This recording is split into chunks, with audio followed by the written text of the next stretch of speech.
শ্রদ্ধেয় সম্মানীয় পর্দা আড়ের মা ও বোনেরা, সমস্ত তারিফ প্রশংসা মহান রব্বুল আলামিনের জন্য, যিনার প্রশংসা করে আমরা শেষ করতে পারব না। সংক্ষেপে বলি আলহামদুলিল্লাহ।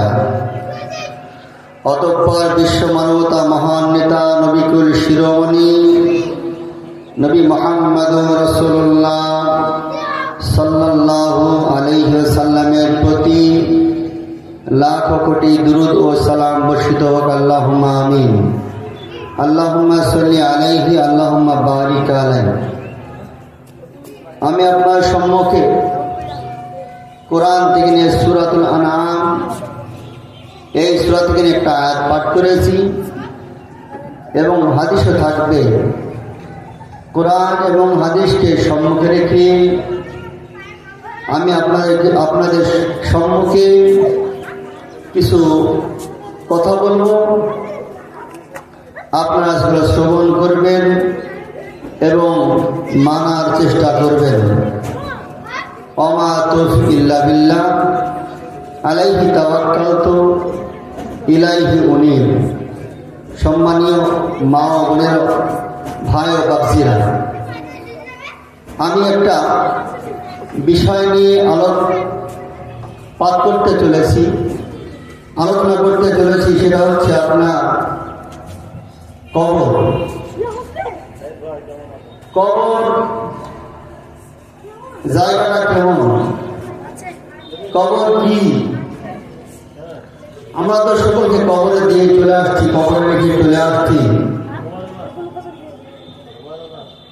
যাকে কবর রেখে আসা হয় তার কি হবে সে সম্পর্কে আলোচনা হবে। আল্লাহ রাসূল সাল্লাল্লাহু আলাইহি সাল্লাম যিনি বলেছেন, মৃত্যুর পরে তিনটি ভয়াবহ স্থান রয়েছে। তার মধ্যে প্রথম স্থান হচ্ছে আপনার কবর। কবর অত্যন্ত ভয়ঙ্কর এক জায়গা, যেখানে একাই থাকতে হয়, সঙ্গে কেউ যায় না। নির্জনে অন্ধকার কূপের মধ্যে আপনাকে পড়ে থাকতে হবে, আমাকে পড়ে থাকতে হবে, সকলকে পড়ে থাকতে হবে। সেখানে আমাদের সঙ্গে কেউ যাবে না। পৃথিবীতে পরিবার, পরিজন, বন্ধু বান্ধব নিয়ে আপনি ঘুরে বেড়াচ্ছেন, পরিবারের সঙ্গে আপনি থাকছেন, রাত্রিতে ঘুমাচ্ছেন। যখন আপনার আত্মাটা তুলে নেওয়া হবে, হরণ করে নেওয়া হবে, তখন আর আপনাকে আপনার সন্তানেরা, আপনার পরিবার পরিজনেরা আপনাকে আর বাড়িতে রাখবে না। নির্জন এক জায়গা, যেখানে কেউ যায় না, কেউ থাকে না, সেরকম এক জায়গাতে আপনাকে নিয়ে চলে যাবে, কবরস্থ করে রেখে চলে আসবে। কবর এমন এক ভয়ঙ্কর জায়গা, যেখানে আপনার পোকামাকড় ওই কবরের মধ্যে থাকবে, আপনার শরীরকে তারা দংশন করবে। পোকামাকড় লেগে যাবে, এক সময় আপনার শরীরে হাড় হাড্ডি পচে শেষ হয়ে যাবে। যখন আপনার সঙ্গী সাথীরা, আপনার প্রতিবেশীরা, আপনার ভাই বেদাররা, আপনার সন্তানেরা যখন রেখে চলে আসবে আপনাকে, এই কবরে দুইজন ফেরেশতা চলে আসবে। দুইজন ফেরেশতা চলে আসবে, নীল চোখ বিশিষ্ট দুইজন ফেরেশতা। আনাস ইবনে মালিক তিনি বর্ণনা করছেন, যখনই কবর ছেড়ে চলে আসবে তার সঙ্গী সাথীরা, প্রতিবেশীরা, দুইজন নীল চক্ষু বিশিষ্ট ব্যক্তি চলে আসবে, আল্লাহর ফেরেশতা চলে আসবে। তাদের নাম মুনকির এবং নাকির। মুনকার নাকির, এই দুইজন ফেরেশতা চলে এসে আপনাকে বসাবে, তুলে বসানোর পর সর্বপ্রথম আপনাকে জিজ্ঞাসা করবে, আপনাকে রসুলের ছবি দেখাবে, দিয়ে আপনাকে বলবে এর সম্পর্কে তুমি কি ধারণা করো, কি ধারণা করতে বলো। যদি আপনি মুমিন হন তাহলে বলবেন, সাক্ষী দিবেন আশহাদু আল্লা ইলাহা ইল্লাল্লাহ ওয়া আন্না মুহাম্মাদান আবদুহু ওয়া রাসূলুহু। আপনি বলবেন আমি সাক্ষ্য দিচ্ছি যে আল্লাহ ছাড়া কোনো মাবুদ নেই, ইলাহ নেই, উপাস্য নেই, আর তিনি হচ্ছেন আল্লাহর বান্দা প্রেরিত রাসূল। এইভাবে আপনি জবাব দিয়ে দিবেন। অন্যান্য হাদিসে আরো অনেক রকম করে আছে। এই হাদিসের মধ্যে বলা হয়েছে ওই দুইজন ফেরেশতা তখন আপনাকে বলবে, আপনাকে জাহান্নাম দেখিয়ে দিবে, জাহান্নামের রূপ রেখা দেখিয়ে দিয়ে বলবে এটা আপনার স্থান ছিল, এই স্থান আল্লাহ পরিবর্তন করে দিয়ে আপনাকে জান্নাত দিয়ে দিয়েছে। আপনার কবরটা প্রশস্ত করে দেওয়া হবে। আপনি তখন বলবেন যে আমি আমার পরিবার পরিজনের সঙ্গে সাক্ষাৎ করতে চাই। তখন ওই ফেরেশতা মণ্ডলীরা বলবে, তুমি আর পৃথিবীতে নাই, তুমি পরলোক গমন করেছো, ইন্তিকাল করেছো, তুমি আর তোমার পরিবার পরিজনের কাছে যেতে পারবে না। অতএব তাকে ঘুমিয়ে দেওয়া হবে। ওই ব্যক্তি ঘুমিয়ে যাবে কিয়ামত পর্যন্ত, আর তার কবরটা প্রশস্ত করে দেওয়া হবে। এমন ঘুমাবে কিয়ামত পর্যন্ত আর সে চেতন পাবে না, আর সে চৈতন্য লাভ করবে না। যদি ওই ব্যক্তি অত্যাচারী হয়, দুনিয়াতে আল্লাহকে মানেনি, আল্লাহর কথা অমান্য করে চলেছিল, নামাজ রোজা সিয়াম যাকাত সাদকা দান খায়রাত কিছুই করেনি, দুনিয়া নিয়ে মত্ত ছিল, ওই ব্যক্তি যখন কবরে যাবে, কবর ছেড়ে রেখে চলে আসবে, তার সঙ্গী সাথীরা তখন দুইজন ফেরেশতা তাকে তুলে বসাবে। বসানোর পর রাসূলের ছবিটা দেখানো হবে, এনাকে চিনো, এনার ব্যাপারে তোমার কি ধারণা ছিল বলো। তখন ওই ব্যক্তি বলবে যে মানুষকে যা বলতাম তাই বলতাম, অর্থাৎ আমার পার্সোনালি কোনো ধারণা নেই। তখন ওই ব্যক্তিকে বলা হবে, তোমাকে তো বিবেক দেওয়া হয়েছিল, তুমি তো বিবেকবান ছিলে, তুমি বিবেককে দেখতে পারতে, তুমি বিবেক খাটিয়ে দেখতে তুমি দেখোনি, তুমি ছিল অলস, তুমি মিথ্যা কথা বলছো। অতএব তাকে জান্নাত দেখানো হবে। তখন তাকে বলা হবে, তোমার জন্য এই স্থান ছিল, এই স্থানকে পরিবর্তন করে দিয়ে তোমাকে জাহান্নামের সঙ্গে পরিবর্তন করে দিয়েছে, জাহান্নামে তোমার নাম লেখা হয়ে গিয়েছে। তার কবরটা সংকীর্ণ করে দেওয়া হবে। কবরে আযাব ওই ব্যক্তি পেতে থাকবে কিয়ামত পর্যন্ত, ওই ব্যক্তির কবরটা সংকীর্ণ হতেই থাকবে। এই নাম হচ্ছে কবর। কবর অত্যন্ত ভয়ঙ্কর জায়গা। মহান আল্লাহ তাবারাকা ওয়া তাআলা কুরআনের মধ্যে তিনি বর্ণনা করে বলেন, ওয়ালাউ তারা ইয যালিমুনা ফি গামরাতিল মাউত। মহান মুহাম্মদুর রাসূলুল্লাহ সাল্লাল্লাহু আলাইহি ওয়াসাল্লামকে লক্ষ্য করে তিনি বলছেন, হে নবী, আপনি যদি অত্যাচারীদেরকে দেখতেন যখন তারা মৃত্যু কষ্টে তারা ছটফট করে, মৃত্যু কষ্টে পতিত হয়, তখন যদি তাদেরকে দেখতেন তাহলে বুঝতে পারতেন এদের মৃত্যুতে কতটা কষ্ট হয়। যখন অত্যাচারী ব্যক্তিরা দুনিয়া ছাড়ে, দুনিয়া থেকে ত্যাগ করে, ইন্তিকাল করে, তখন তারা দুনিয়া থেকে যেতে চায় না। ওই আত্মাগুলো দুনিয়া থাকতে চায় কিন্তু থাকতে পারবে না, তাদের আত্মাটা হরণ করে নিয়ে চলে যাবে মালাকুল মউত। অতএব লা ইস্তাখিরুনা সাআতা ওয়া লা ইস্তাকদিমুন, প্রত্যেককে একটা সময় দেওয়া হয়েছে, নির্ধারিত সময়ে তাদের আত্মাটা হরণ করে নিয়ে চলে যাবে। অতএব যখন আপনার আমার সময় হয়ে যাবে, সঙ্গে সঙ্গে মালাকুল মউত চলে আসবে, আসার পরে আপনার আত্মাটা হরণ করে নিয়ে চলে যাবে।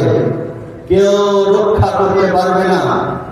আপনার ভাই, আপনার দাদা, আপনার স্বামী, আপনার সন্তানেরা, আপনার প্রতিবেশীরা, আপনার যতই লোক থাক না কেন, কেউ মালাকুল মউতের হাত থেকে আপনাকে রক্ষা করতে পারবে না।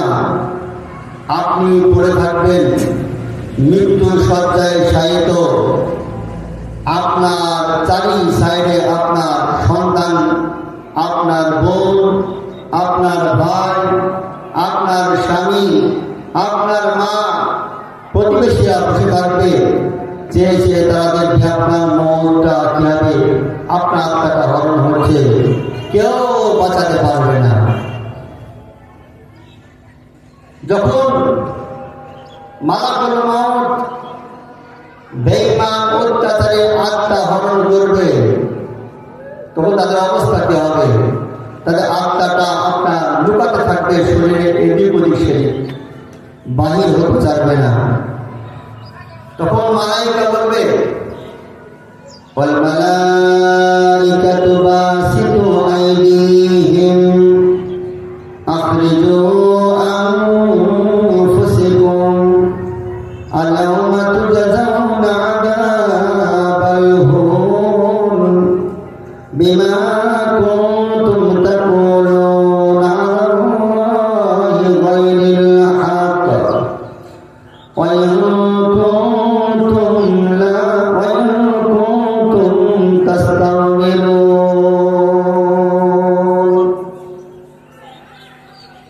মহান ওই সব ব্যক্তির কাছে মালাইকা চলে যাবে, ফেরেশতা চলে যাবে, মালাকুল মউত চলে যে ওই বেঈমান অত্যাচারীকে বলবে, তোমার আত্মাটা তুমি নিজে বাহির করে দাও, তোমার আত্মাটা তুমি নিজ হাতে বাহির করে দাও। তখন ওই আত্মাটা বাহির হতে চাইবে না। আর তাকে বলা হবে, এইভাবে তোমাকে কিয়ামত পর্যন্ত শাস্তি দেওয়া হবে, অপমানজনক শাস্তি দেওয়া হবে। তুমি দুনিয়াতে আল্লাহকে অস্বীকার করেছিলে, আল্লাহকে মেনেছিলে না, সালাত আদায় করনি, মানে যাকাত বাইর করনি, দান খয়রাত সদকা কিছু করনি।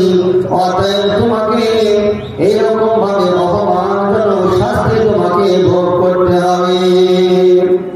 প্রথম থেকে শুরু হয়ে যাবে অপমানজনক শাস্তি, অপমানজনক শাস্তি। আর তাকে বলা হবে, ওয়াইন কুনতুম আন আয়াতিহি তাস্তাকবিরুন, আর তুমি করতে, তুমি আল্লাহর আয়াতগুলোকে অস্বীকার করতে, আল্লাহকে যে মিথ্যা মনে করতে, অস্বীকার করতে। অতএব আজ থেকে তুমি আযাব ভোগ করো, শাস্তি ভোগ করো। তখন তার আত্মাটা টেনে বাইর করে নিয়ে চলে যাবে মালাকুল মউত। গোটা বডিটা তার ভেঙে চুরমার হয়ে যাবে, ব্যথা বিষ হয়ে যাবে। যেমন করে আপনার ঝড়ে একটা বটগাছ ছিল, বটগাছটা উপড়ে গেলে যেমন জায়গাটা ফাঁকা হয়ে যায়, ওই রকম ভাবে তার ওই জায়গাটা ফাঁকা হয়ে যাবে আর গোটা বডি ভেঙে চুরমার হয়ে যাবে। এত কষ্ট হয়ে, এত কষ্ট পাবে, আত্মাটা বাইরে হতে চাইবে না। সঙ্গে সঙ্গে আত্মাকে বাইরে করে নিয়ে একটা কালো থামে আপনার মনে দেওয়া হবে, আর ওই আত্মাটা দিয়ে আপনার দুর্গন্ধ বাইর হবে। যদি ওই আত্মা ভালো না হয়, যদি ওই আত্মা আল্লাহকে মানেনি, ওই আত্মার ভিতর দিয়ে দুর্গন্ধ বাইর হবে। আর একদল ফেরেশতা দূরে বসে থাকবে, তাদের হাতে এই আত্মাকে দিয়ে দেওয়া হবে, তাকে আপনার ভৎসনা করবেন, নিয়ে যাবে আসমানের দিকে। অপদস্থ করা হবে, অপমান করা হবে, অপদস্থ করা হবে। তারপরে তার আত্মাকে সিজিনের মধ্যে আটক করা হবে। তার আত্মাকে সিজিনে আটক করা হবে আর তার আত্মাকে কষ্ট দেওয়া হবে, তাকে জেলখানায় ভরে দেওয়া হবে, কষ্ট দেওয়া হবে। ওই ব্যক্তি সে শাস্তি পেতে থাকবে। কবর থেকে আপনার শাস্তি শুরু হয়ে যাবে। আল্লাহ রাসূলের সাহাবা আব্দুল্লাহ ইবনে উমর রাদিয়াল্লাহু তাআলা তিনি বর্ণনা করেন, তিনি বলেন قال رسول الله صلى الله عليه وسلم إن أحدكم إذا مات أريد عليه مقعده بالغداة والعشي। আব্দুল্লাহ ইবনে উমর তিনি বর্ণনা করেন, হাদিসের বর্ণনাকারী তিনি বলেন রাসূলুল্লাহ সাল্লাল্লাহু আলাইহি ওয়াসাল্লাম তিনি বলেছেন, যখন কোনো ব্যক্তি দুনিয়া থেকে বিদায় নেবে তাকে সকাল সন্ধ্যা তার স্থানটা দেখানো হয়। যখন কোনো ব্যক্তি দুনিয়া থেকে বিদায় নেবে তখন তাকে সকাল সন্ধ্যা তার স্থানটা দেখানো হয়, যে তুমি অমুক জায়গায় যাইবে, অমুক স্থান তুমি পাবে। যদি আপনি জান্নাতে হন তাহলে জান্নাত দেখানো হবে। ইন কানা মিন আহলি জান্নাহ ফামিন আহলি জান্নাহ, তাহলে আপনি জান্নাত দেখতে পাবেন, আপনাকে জান্নাতের সুসংবাদ দেওয়া হবে, আপনি প্রশান্তি লাভ করবেন, আপনি দুনিয়াতে আর থাকতে চাইবেন না, দুনিয়ার প্রতি আপনার আর ভালো লাগবে না, দুনিয়ার প্রতি মহব্বত থাকবে না, আস্তে আস্তে দুনিয়ার প্রতি মহব্বত হারিয়ে যাবে। যদি আপনি জান্নাতি হন, যদি আপনি মুমিনা হন, তাহলে মৃত্যুর আগে আপনাকে দেখানো হবে আপনার জান্নাতের জায়গা, আপনি দেখবেন, আপনি খুশি হয়ে যাবেন, আপনি বুঝতে পারবেন যে আমরা বেশি দিন হয়তো বাঁচবো না। আর যদি আপনি জাহান্নামী হন, ওয়াইন কানা মিন আহলিন নার, যদি আপনি জাহান্নামী হন তাহলে আপনাকে শাস্তির জায়গা দেখানো হবে, জাহান্নামের জায়গা আপনাকে দেখানো হবে। ফামিন হাজি জাহান্নাম আপনাকে দেখানো হবে, ফামিন আহলিন নার আপনাকে দেখানো হবে জাহান্নাম। আপনি এখানেই থাকবেন, আপনাকে দেখিয়ে দেওয়া হবে, মরে যাওয়ার পর তোমার স্থান এটাই হবে। যদি সে জাহান্নামী হয় তাহলে জাহান্নামকে বারবার দেখানো হবে সকাল সন্ধ্যা। তাহলে কি হবে? আর বলা হবে আপনাকে এটাই তোমার স্থান, এটাই তোমার জায়গা, এখানে তুমি থাকবে। তোমাকে বারবার এই স্থানটা বারবার বলা হবে, বারবার দেখানো হবে। আর বলবো হাত্তা ইয়াবআসাকাল্লাহু ইলাইহি ইয়াওমাল কিয়ামা, আর তুমি কিয়ামতের মাঠে তোমাকে ফয়সালা হয়ে যাবে, তুমি এখানেই থাকবে। তুমি জান্নাতি হলে জান্নাতে চলে যাবে, আর যদি জাহান্নামে হয়ে যাও তাহলে জাহান্নামে চলে যাবে। সকাল সন্ধ্যা আপনাকে এই স্থান দেখানো হবে। যদি আপনি আল্লাহকে মেনে নেন, আল্লাহর পথে চলেন, তাহলে আপনি জান্নাতে হবেন। আর যদি আপনি আল্লাহকে না মানেন, রসুলের পথে না মানেন, রসুলকে না চলেন, রসুলের পথ মোতাবেক না চলেন, তাহলে আপনাকে দেখানো হবে জাহান্নাম। মৃত্যুর আগে আপনি বুঝতে পারবেন আমি জাহান্নামে চলে যাবেন, একজন জাহান্নামী আপনি নিজে বুঝতে পারবেন। আর তখন কোনো কাজ হবে না। আপনার কাছে মালাকুল মউত চলে আসবে, আর আপনি যদি তখন বলেন আল্লাহ গো আমাকে এবার ছেড়ে দাও, আমি ভালো হয়ে যাবো, সৎকর্মীদের অন্তর্ভুক্ত হয়ে যাব, তখন কোনো কাজ হবে না, তখন আর কোনো কাজ নেই। লা ইস্তাখিরুনা সাআতান ওয়া লা ইস্তাকদিমুন। আল্লাহ রাব্বুল আলামিন তিনি নির্ধারিত সময় বেঁধে দিয়েছেন, যথা সময়ে আত্মা তিলার হরণ করে নিয়ে চলে যাবে। অতএব আর সময় থাকবে না। অতএব সময় থাকতে থাকতে আমাদেরকে পরিবর্তন হতে হবে। কবরের জন্য আমাদেরকে পুঁজি তৈরি করে নিতে হবে। কবরের জন্য আমাদেরকে আমল তৈরি করতে হবে। না হলে আপনি কিয়ামতের কঠিন দিনে বাঁচতে পারবেন না। কিয়ামতের কঠিন দিনে আপনি বাঁচতে পারবেন না। সেদিন আল্লাহ রাব্বুল আলামিন আপনাকে সুযোগ দিবেন, যাও তোমার আত্মীয়ের কাছে যাও, তোমার ভাইয়ের কাছে যাও, তোমার আব্বার কাছে যাও, এরকম করে সকলের কাছে সুযোগ দেওয়া হবে। আপনি যাবেন, আপনার পরিচয় নেওয়া হবে না। সেদিন কেউ সহযোগিতা করবে না। দুনিয়াতে যদি আপনি কোনো অসুবিধার মধ্যে পড়ে যান, আপনার পরিবার পরিজন যদি আপনাকে বাঁচাতে না পারে, আপনি মেম্বার প্রধান ধরবেন, মেম্বার প্রধান পারল না, আপনি তাদের এমএলএ এমপির কাছে যাবেন, এমএলএ তো পারল না, আপনি মন্ত্রীর কাছে যাবেন, মন্ত্রী পারল, প্রধানমন্ত্রী আপনি দেখবেন, চেষ্টা করবেন, প্রধানমন্ত্রী বলতে আপনি চেষ্টা করবেন। যদি আমার কাজ সলভ হয়ে যায়, হলেও হতে পারে, কিয়ামতের মাঠে কিন্তু এটা আপনি কখনোই পারবেন না। এইরকম আপনাকে সহযোগিতা করবে না, সেদিন আপনার জন্য কেউ চেষ্টাও করবে না। আপনার ভয় আপনাকে দেখে পালিয়ে যাবে। মহান কোরআনের মধ্যে বলেছেন, বিসমিল্লাহির রহমানির রহিম, ইয়াওমা ইয়াফিরুল মারউ মিন আখিহি ওয়া উম্মিহি ওয়া আবিহি ওয়া সাহিবাতিহি ওয়া বানিহি লিকুল্লি ইমরিইন মিনহুম ইয়াওমাইযিন শা'নুন ইউগনিহি। মহান রব্বুল আলামিন সর্বপ্রথমে আপনার ভাইয়ের সঙ্গে সাক্ষাৎ করে দিবেন। কিয়ামতের মাঠে আপনার ভাইয়ের সঙ্গে সাক্ষাৎ হয়ে যাবে।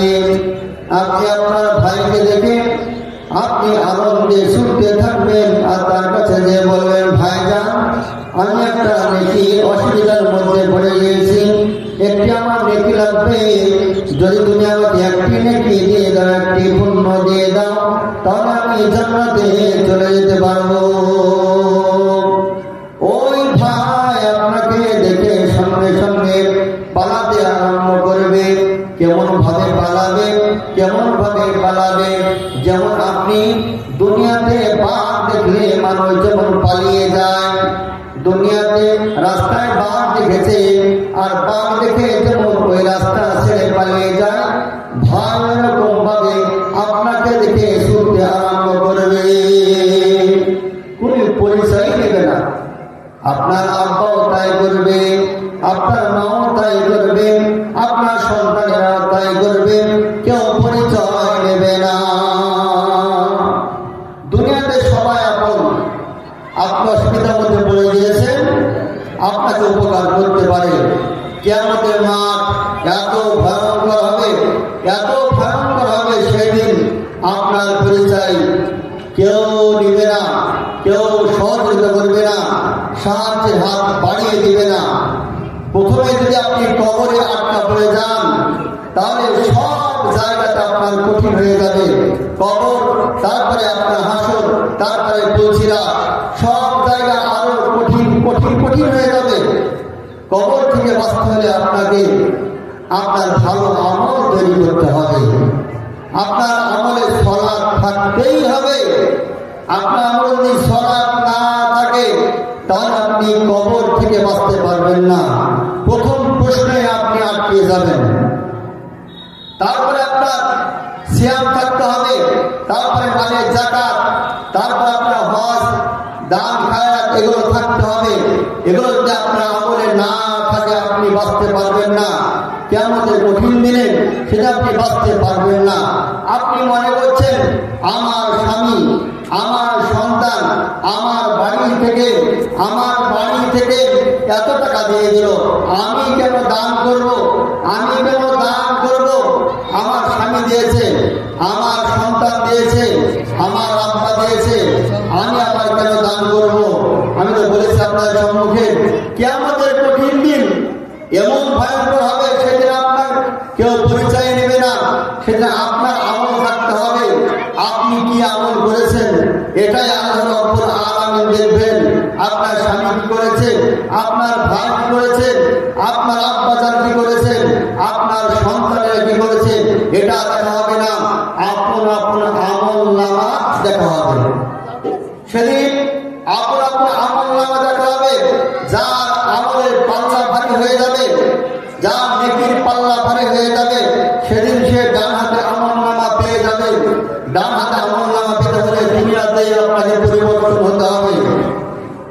ডানে হাত বড় করতে হবে, সালাত আদায় করতে হবে, সিয়াম পালন করতে হবে। এগুলো আপনার আমলে থাকতেই হবে, নচেত আপনি বাঁচতে পারবেন না। আয়েশা সিদ্দিকা রাদিয়াল্লাহু তাআলা আনহা হাদিসে বর্ণনা করে তিনি বলেন, একজন ইহুদি মহিলা আমার নিকটে আসলো। একজন ইহুদি মহিলা আমার বাড়িতে প্রবেশ করলো। প্রবেশ করার পর আপনার উত্থাপন করলো কবরের কথা। কবর সম্পর্কে কথা আলোচনা শুরু হয়ে গেল। কবরে যে আযাব হয় এটা তিনি বলছিলেন, ওই ইহুদি মহিলা তিনি বলছিলেন যে আল্লাহ রাব্বুল আলামিন কবরে শাস্তি দিবেন, এটা তিনি বলছিলেন। তারপরে ওই ইহুদি মহিলা বলছিলেন, হে আয়েশা, আপনাকে যেন আল্লাহ রাব্বুল আলামিন কবরের শাস্তি থেকে পরিত্রাণ দান করেন, আপনাকে যেন বাঁচিয়ে দেন। ওই মহিলা এই কথা বলে ওখান থেকে তিনি বিদায় নিয়ে নিলেন। এর পরিস্থিতিতে বিশ্বনবী মুহাম্মদ রাসূলুল্লাহ সাল্লাল্লাহু আলাইহি ওয়াসাল্লাম আয়েশার বাড়িতে প্রবেশ করলেন। আয়েশার বাড়িতে গেলেন, বিশ্বনবীকে বললেন, হে আল্লাহ রাসূল, একজন ইহুদি মহিলা আমার কাছে এসেছিল, আমার বাড়িতে এসেছিল। ওই মহিলা বলল যে কবরে আযাব সত্য, কবরে আযাব হবে। আল্লাহ নবী, আমি তো জানি না। আর ওই মহিলা বলল, আল্লাহ যেন আপনাকে কবরে আযাব থেকে বাঁচিয়ে নেয়। আমি ওই মহিলার কথা বিশ্বাস করতে পারলাম না, কবরে আযাব কি হবে নাকি। বিশ্বনবী মুহাম্মদ রাসূলুল্লাহ সাল্লাল্লাহু আলাইহি ওয়াসাল্লাম তিনি বললেন, অবশ্যই কবরে আযাব হবে সত্য। ওই মহিলা সত্যই বলেছে, ইন্না আযাবাল কবরি হাক্কুন, অবশ্যই কবরে আযাব সত্য, কবরে আযাব হবেই হবে। কবরে আযাব হবে, সে যেই হোক না কেন, সে যেই হোক না কেন, কবরে আযাব হবে। তারপরে আয়েশা সিদ্দিকা রাদিয়াল্লাহু তাআলা বললেন, তারপরের দিন থেকে আমি বিশ্বনবী মুহাম্মদ রাসূলুল্লাহ সাল্লাল্লাহু আলাইহি ওয়াসাল্লামকে কোনদিন দেখিনি যে তিনি কবরে আযাব থেকে শাস্তি চাননি, কবরে আযাব থেকে তিনি পরিত্রাণ চাননি। এরকম আমি কোনদিন দেখিনি। তিনি প্রত্যেক সালাতে, প্রত্যেক ওয়াক্তে তিনি কবরে আযাব থেকে পরিত্রাণ চাইতেন।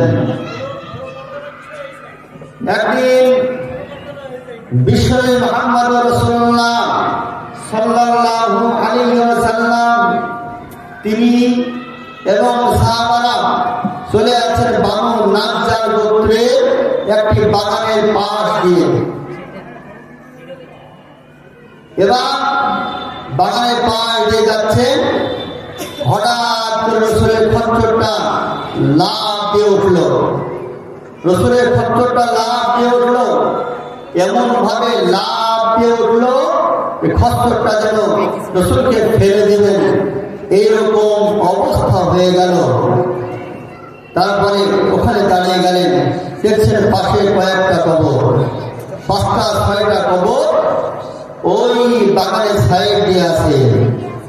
আল্লাহ নবী দাঁড়িয়ে গেলেন, সাহাবারা দাঁড়িয়ে গেলেন, সকলেই দাঁড়িয়ে গেলেন।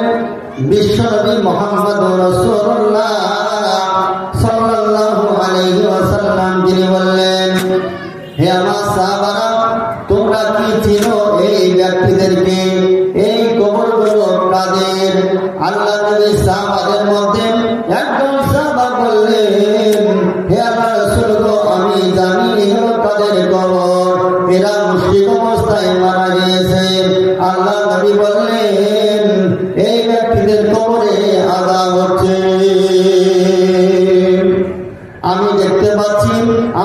জানিয়ে দেওয়া হচ্ছে, আমাকে শোনানো হচ্ছে আমি যদি আল্লাহর কাছে দোয়া করি তো তোমরা কবরে আযাব শুনতে পাবে।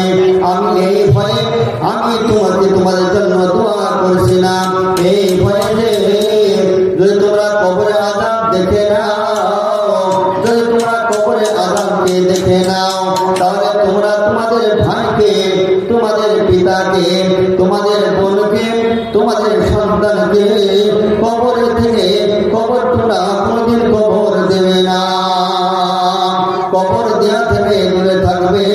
অতএব এই জন্যই আমি আল্লাহর কাছে দোয়া করছি না। কবরে আযাব এমন ভাবে হচ্ছে, এত ভয়ঙ্কর আযাব হচ্ছে যে কবরের আযাব যদি তোমাদেরকে শুনিয়ে দেওয়া হয় তাহলে কবর দেওয়া থেকে তোমরা দূরে সরে থাকবে। রাসূলুল্লাহ সাল্লাল্লাহু আলাইহি ওয়াসাল্লাম বললেন, হে আমার সাহাবারা, তাউযু বিল্লাহি মিন আযাবি জাহান্নাম ওয়া তাউযু বিল্লাহি আযাবিল কবর। বিশ্বনবী মুহাম্মদ রাসূলুল্লাহ সাল্লাল্লাহু আলাইহি ওয়াসাল্লাম বললেন, হে আমার সঙ্গী সাথীরা, তোমরা কি করো? কবরের আযাব থেকে পরিত্রাণ চাও। ক্বালা নাউযু বিল্লাহি মিন আযাবিল কবর। বিশ্বনবী সাহাবারা বললেন, আমরা সকলে কবরের আযাব থেকে পরিত্রাণ চাচ্ছি। বিশ্বনবী বললেন, তোমরা জাহান্নাম থেকে পরিত্রাণ চাও। সাহাবারা বললেন, ক্বালু নাউযু বিল্লাহি মিন আযাবিন নার। আমরা সকলে জাহান্নামের আগুন থেকে পরিত্রাণ চাচ্ছি।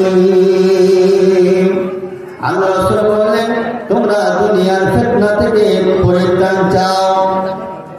বিশ্বনবী সাহাবারা বললেন, আমরা সকলে দুনিয়ার ফিতনা থেকে পরিত্রাণ চাইছি।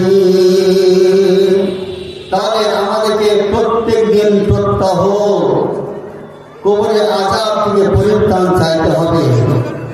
কবরে আযাব সত্য হবেই হবে, কেউ আপনাকে রক্ষা করতে পারবে না, কেউ বাঁচাতে পারবে না।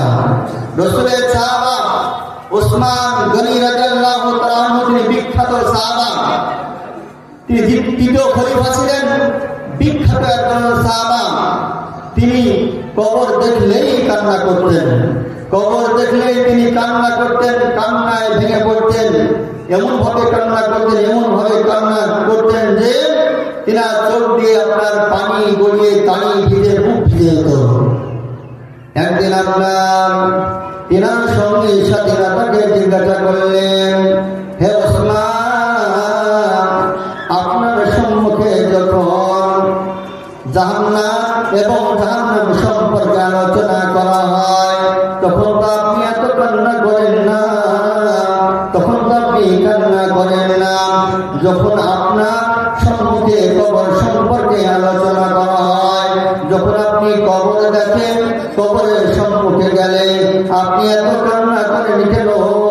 একটু আমাদেরকে কি বলতে পারবেন? উসমান গনি রাদিয়াল্লাহু তাআলা তিনি বললেন, মৃত্যুর পরে মানুষের তিনটি ভয়ানক স্থান রয়েছে, ভয়ানক জায়গায় পৌঁছাতে হবে। তার মধ্যে প্রথম নাম্বার হচ্ছে কবর। যদি কবরে কেউ পাশ করে যায় তাহলে ওগুলো সহজ হয়ে যাবে, আর যদি কেউ কবরে আটকে যায়, কবরে বাধাপ্রাপ্ত হয়ে যায় তাহলে ওগুলো আরো কঠিন হয়ে যাবে। এই জন্য আমি কান্না করছি, এই জন্য আমার কান্না বাইরে হয়ে আছে।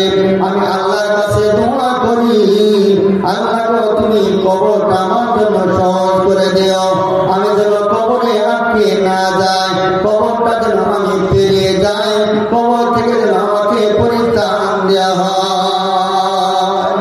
এটা হচ্ছে প্রথম ধাপ, প্রথম মঞ্জিল। এখানে যদি আটকে যায় তাহলে সব জায়গায় আটকে যাব। এই জন্য আমি ভয়ে কান্না করি। তাহলে এনারা বিখ্যাত সাহাবা ছিলেন, বিখ্যাত সাহাবা ছিলেন, রাসূলের সঙ্গে ঘুরতেন। তারা কবরকে দেখে হাওয়া করে কান্না করতেন। ভাইজানেরা আমার, মা বোনেরা আমার, আমরা কবরে যাই, গোরস্থানে যাই, মৃত মানুষকে নিয়ে যাই, লাশ নিয়ে যাই, জানাজা শরীফ হই, ওখানে যখন আমরা 10 মিনিট 20 মিনিট আমরা দাঁড়িয়ে থাকি, গোরস্থানে আলোচনা তোমার পাট কেমন আছে, তোমার ধান কেমন আছে, তোমার গম কেমন আছে, তোমার রসুনটা কেমন আছে। আপনার ওখানে হাসি ঠাট্টা বিদ্যুৎ চলে। আমরা কবরকে কিছুই মনে করি না, আমরা কবরকে কিছুই মনে করি না। আমার সম্মুখে একদম তরুণ তাজা সন্তান দুনিয়া থেকে বিদায় নিয়ে এলো। 40 বছর 25 বছরে একজন যুবক দুনিয়া থেকে বিদায় নিয়ে এলো। আমারই বয়সী, তাকে আমি নিজ হাতে কবরস্থ করছি। আমার বিবেকে নাড়া দেয় না যে আমাকেও একদিন এই ফাটলেতে চড়তে হবে, আমাকে এই অন্ধকার কবরে আসতে হবে, আমাকে এই কবরের মধ্যে রেখে যাবে। আমার বিবেকে নাড়া দেয় না। আমি তারপরে ওখানে হাসি ঠাট্টা সবই করি। আমার অন্তর আপনার বিগলিত হয় না, অন্তর কঠোর হয়ে যায়, অন্তর নরম হয় না। তারপরে আমি নমাজি হতে পারি না, আমি তারপরে সালাত আদায় করি না। সব চোখে দেখছি আমার সাথীকে আমি কবরস্থ করে চলে আসলাম। আমার ভাইকে, আমার সমবয়সী আমাদের ভাইকে কবরস্থ করে চলে আসলাম। আমারও সময় হয়ে গিয়েছে, এটা আমরা কখনোই ভাবি না। কবরকে আমাকে ভাবতে হবে, চিন্তা করতে হবে। মৃত্যু ঘটবে, মৃত্যু থেকে কেউ বাঁচতে পারবে না। মরণ আপনার সম্মুখে আসবে। কখন আসবে আমরা এটা কেউ জানি না, কখন আসবে আমরা এটা কেউ জানি না, তবে আসবে। এখন আসতে পারে, কিছুক্ষণ পরে আসতে পারে। মালাকুল মউত আপনার পিছনে সদা সর্বদা লেগে আছে। যখনই আপনার সময় হয়ে যাবে, সঙ্গে সঙ্গে আপনাকে দুনিয়া থেকে তুলে নেবে। আপনার আর সময় থাকবে না, আপনাকে দুনিয়া ছেড়ে চলে যেতে হবে। কবর এত ভয়ঙ্কর জায়গা, কবর এত ভয়ঙ্কর জায়গা, সাপ বিচ্ছুর জায়গা, যেখানে কেউ যাবে না। সাপ থাকবে, বিচ্ছু থাকবে, কত পোকামাকড় থাকবে। শিয়াল ঢুকে আপনার লাশটা খাবে, আপনার শরীরটা ছিঁড়ে ছিঁড়ে খাবে। আপনি কবরে থাকবেন, কবরে আপনার কেউ সেভ করা থাকবে না, আপনি একাই পড়ে থাকবেন। এই নামই হচ্ছে কবর। কবর থেকে বাঁচতে হলে আপনাকে দান করতে হবে, সাদকা করতে হবে, আল্লাহ রাস্তায় দান করতে হবে, সালাত আপনার আমলে থাকতে হবে। বিশ্বনবী মুহাম্মদ রাসূলুল্লাহ সাল্লাল্লাহু আলাইহি সাল্লাম যিনি বলেছেন, দান করলে কি হয়? দান করলে আল্লাহর রাগ মিটে যায়, দান করলে আল্লাহর রাগ মিটে যায়। পরন্ত বাবা তুলে নেওয়া হয়, আল্লাহর রাগটা মিটে যায়। যেমন আপনার প্রতি আল্লাহ রাগ করেছেন, আপনি মনে এক কাজ করেছেন যে আল্লাহ রাব্বুল আলামিন আপনার কাজে অসন্তুষ্ট, আপনার কাজে সন্তুষ্ট নয়, আপনার কাজে আল্লাহ রাব্বুল আলামিন রেগে গিয়েছেন। আর আপনি সেই সময়তে সঙ্গে সঙ্গে দান করে দিলেন আল্লাহ রাস্তায়, তো আল্লাহ রাব্বুল আলামিন আপনার প্রতি খুশি হয়ে গেলেন, রাজি হয়ে গেলেন। আপনার প্রতি রাগ থাকলো না, রাগ মিটে গেল। তাহলে আপনার দান করলে এই উপকারটা আপনি পাবেন। তাহলে আপনার আমলে দান থাকতে হবে, সালাত থাকতে হবে, সিয়াম থাকতে হবে, আপনার যাকাত থাকতে হবে, প্রতিবেশীর সঙ্গে সুসম্পর্ক থাকতে হবে। প্রতিবেশী এমন এক জিনিস, প্রতিবেশী এমন এক জিনিস, বিশ্বনবী মুহাম্মদ রাসূলুল্লাহ সাল্লাল্লাহু আলাইহি ওয়াসাল্লাম বলেছেন, প্রতিবেশীর সঙ্গে সুসম্পর্ক না রাখলে আপনি জান্নাতে যেতে পারবেন না। লা ইয়াদখুলুনা জান্নাহ, আপনি জান্নাতে যেতে পারবেন না যদি আপনার সঙ্গে প্রতিবেশীর সঙ্গে সুসম্পর্ক না থাকে। আল্লাহ রাসূলকে জিজ্ঞাসা করা হলো একজন মহিলা সম্পর্কে। একজন মহিলা এমন মহিলা ছিল যে 5 ওয়াক্ত সালাত আদায় করত, তার সঙ্গে সঙ্গে সুন্নাত নফল কিছুই ছাড়ত না। তাহাজ্জুদ গুজারি ছিল, সুন্নাত আপনার রোজা পালন করত, নফল রোজা পালন করত, এমনি রোজা পালন করত, তার সঙ্গে সুন্নাত নফল সব পালন করত।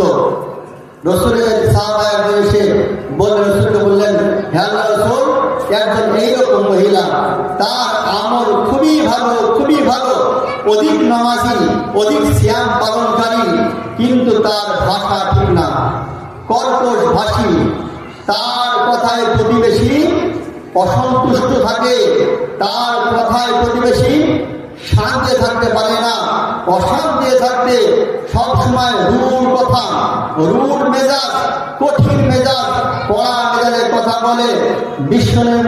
বিশ্বনবী মুহাম্মদ রাসূলুল্লাহ সাল্লাল্লাহু আলাইহি সাল্লাম বললেন, হিয়া নারুকি, ওই মহিলা জান্নাতে যাবে না, ওই মহিলা জাহান্নামী, ওই মহিলা জান্নাতে যেতে পারবে না।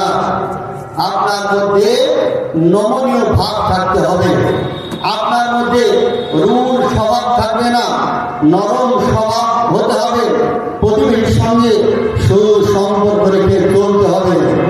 আর একজন মহিলা সম্পর্কে রাসূলকে বললেন, হে আল্লাহর নবী, এমন একজন মহিলা যে আপনার অতি বেশি নামাজ পড়ে না, শুধু ফরজ নামাজ আদায় করে, ফরজ সিয়াম পালন করে, আর দানও অত করতে পারে না, কিন্তু প্রতিবেশীর সঙ্গে ভালো সম্পর্ক আছে, তার প্রতিবেশীরা তার প্রতি সন্তুষ্ট, তার প্রতিবেশীরা তাকে অত্যন্ত ভালোবাসে। বিষ্ণু বললেন, হে জান্নাতুকি, ওই মহিলা হচ্ছে জান্নাতি, ওই মহিলা জান্নাতি, যেহেতু তার প্রতিবেশীরা তাকে ভালোবাসে, তার ফরজ সালাত আছে, ফরজ সিয়াম আছে, তার সঙ্গে সঙ্গে সে করে প্রতিবেশীর সঙ্গে সুসম্পর্ক রাখে, তাহলে ওই ব্যক্তি হচ্ছে আপনার জান্নাতি। তাহলে প্রতিবেশীর সঙ্গে আপনার সুসম্পর্ক রাখতে হবে, তবে আপনি জান্নাত যেতে পারবেন, নচেত আপনি জান্নাত যেতে পারবেন না। বিশ্বনবী মুহাম্মদ রাসূলুল্লাহ সাল্লাল্লাহু আলাইহি ওয়াসাল্লাম তাই প্রত্যেক নামাজে তিনি বলতেন, আল্লাহুম্মা ইন্নী আউযু বিকা মিন আযাবিল কবর, আউযু বিকা মিন ফিতনাতিল মাসিহিদ দাজ্জাল, আউযু বিকা মিন ফিতনাতিল মাহইয়া ফিতনাতিল মামাত, আল্লাহুম্মা ইন্নী আউযু বিকা মিনাল মা'সাম ওয়া মিনাল মাগরাম। এই দোয়াটা প্রত্যেক নামাজে তিনি পড়তেন, যে কবর থেকে বাঁচার জন্য, দুনিয়ার ফিতনা থেকে বাঁচার জন্য, দাজ্জালের ফিতনা থেকে বাঁচার জন্য। এরকম করে তিনি প্রত্যেক নামাজে এই দোয়াটা তিনি পাঠ করতেন। কবর থেকে আমাদেরকে বাঁচতে হবে, কবর থেকে বাঁচতে হলে আমাদের আমলে পরিবর্তন আনতে হবে। আমাদের আমলে পরিবর্তন যদি না থাকে আমরা বাঁচতে পারবো না।